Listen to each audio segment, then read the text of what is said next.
Hey everybody! Welcome to the show! Or should I say welcome to my channel? I'm so excited you're here because today we're talking about something super cool and something I get asked about all the time: how to speak English fast. It's like the secret sauce to sounding like a natural, you know.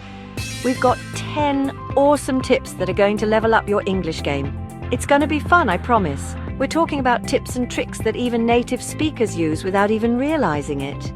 And hey, before we dive into this awesome content, make sure you hit that subscribe button and ring the bell so you don't miss out on any of the fun.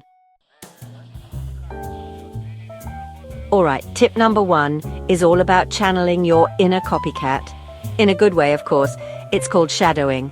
Ever wanted to sound just like your favorite English-speaking YouTuber or podcast host? Shadowing is your secret weapon. Here's how it works. You pick a short video or audio clip, something fun, maybe a scene from a movie or a bit from your favorite comedian. Now listen closely and try to repeat what they're saying at the same time, matching their speed and intonation. Think of it like karaoke for your English skills. At first, it might feel a little strange, like you're doing a voiceover. But trust me, it works wonders for your pronunciation, rhythm, and overall fluency. It's like magic. You're training your brain to process and produce English at a faster pace, just like a native speaker. Plus, it's a fun way to pick up new vocabulary and expressions in context. And hey, if you stumble a bit at first, no worries. Even the best actors need rehearsals, right? Keep practicing and you'll be amazed at how much faster and more natural your English will sound. Check 1, check 2, check. Okay, chapter 2. Let's talk about those tricky little things called phrasal verbs. These are groups of words that act like one verb, and they're everywhere in English. We're talking about phrases like turn up, which doesn't just mean to increase the volume, but can also mean to arrive unexpectedly, like, he turned up late to the party. Or pick up, which can mean to learn something quickly, not just lift something from the ground. Now, phrasal verbs are your secret weapon to sounding superfluent and natural, like you've been speaking English your whole life. They roll off the tongue much more easily than their more formal counterparts. Instead of saying continue, you can say go on. Instead of postpone, you can say put off. See?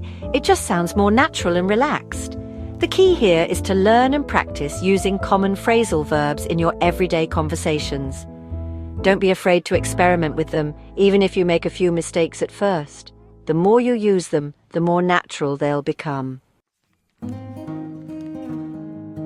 All right, chapter 3. This tip is all about speed, baby. We're talking about reducing those pesky pauses and hesitations that can slow you down. You know what I'm talking about? Those ums, ers, and long, awkward silences. We all do it, but the trick is to minimize them as much as possible. Think of your speech like a race car. Every time you pause, it's like hitting the brakes. To speak faster and more fluently, you want to keep that engine revving. So, how do we do that? One trick is to try to think in English while you're speaking, rather than translating from your native language. This takes practice, but it gets easier over time. Another tip is to anticipate what you're going to say next. Think ahead in the conversation so you're not caught off guard and scrambling for words. Chapter 4. And this one's all about bringing your English to life with the secret ingredient intonation. It's like adding flavor to your food. It makes all the difference. Intonation is the music of language. It's how our voices rise and fall as we speak, and it adds emphasis and emotion to our words. Think about it. When you ask a question, your voice naturally goes up at the end, right? And when you make a statement, it tends to go down. Mastering English intonation is like unlocking a secret code to sounding more natural and engaging. People will understand you better, and you'll sound more confident too. So how do you practice intonation? Well, one fun way is to listen to native speakers and try to mimic their ups and downs. Pay attention to how they use their voices to convey different emotions. Chapter 5. The fast track to fluency using contractions like a pro. Alright, tip number 5 is all about shortcuts, and I'm not talking about cheating on your homework. We're talking about contractions, those little words that make English sound smoother and faster. Contractions are like the secret handshake of fluent English speakers. Instead of saying I am, you say I'm. Instead of we are, it's we're. And don't even get me started on cannot versus can't. Contractions are everywhere in spoken English, and using them will make you sound more natural and less robotic. It's like the difference between driving a clunky old car and a sleek sports car. So how do you become a contraction ninja? Easy. Start by becoming familiar with the most common contractions, like I'm, your, he's, she's, it's, where, there, can't, don't, shouldn't, and so on. Chapter 6, and this one's all about connecting the dots in your English, making it flow smoothly like a beautiful symphony. And how do we do that? With the magic of linking words. You know those little words like, and, but, so, because, although, and however they might seem insignificant, but trust me, they're the glue that holds your sentences together. Using linking words effectively is like building bridges between your thoughts, making your speech easier to follow and more enjoyable to listen to. Instead of speaking in short, choppy sentences, you can create longer, more complex ones that flow naturally. For example, instead of saying, I went to the store, I bought some milk, you could say, I went to the store and I bought some milk, see? It just sounds smoother and more natural. All right, everyone, get ready for a challenge. Chapter 7 is all about tongue twisters, those fun and sometimes frustrating phrases that are designed to tie your tongue in knots. But here's the thing. Tongue twisters are like a secret weapon for improving your pronunciation and fluency.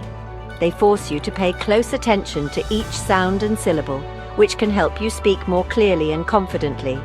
Plus, they're just plain fun. Who doesn't love a good challenge? So pick a few of your favorites like She sells seashells by the seashore, or Peter Piper picked a peck of pickled peppers, and practice saying them faster and faster. You can even challenge your friends to a tongue twister showdown. The more you practice, the better you'll become at articulating those tricky sounds, and the faster your English will become.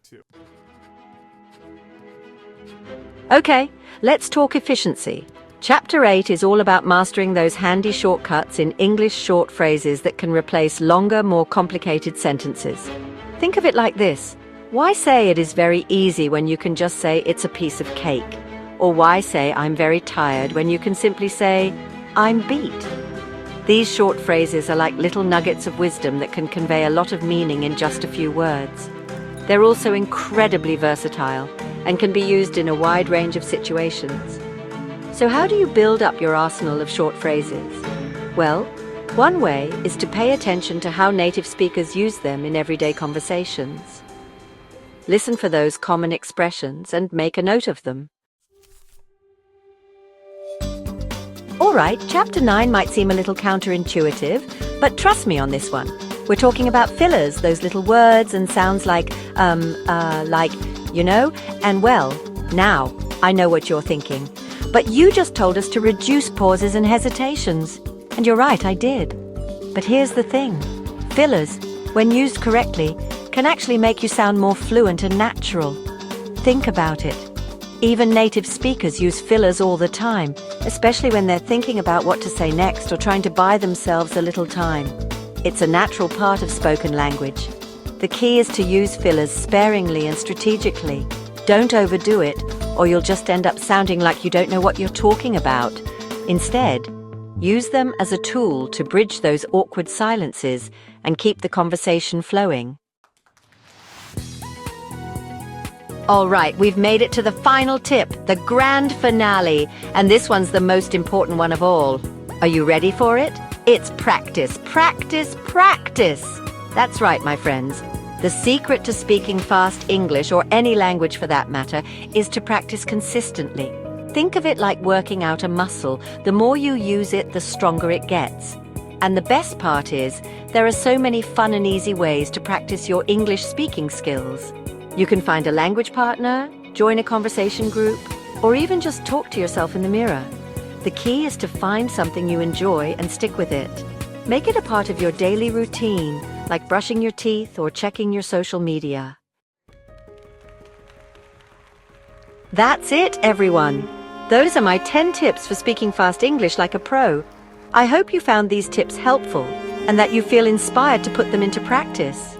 Remember, the most important thing is to be patient with yourself and have fun with it. Don't be afraid to make mistakes, because that's how you learn and grow. And hey, if you enjoyed this video, make sure to give it a big thumbs up and subscribe to my channel for more awesome English learning content. Thanks for watching, and I'll see you in the next one.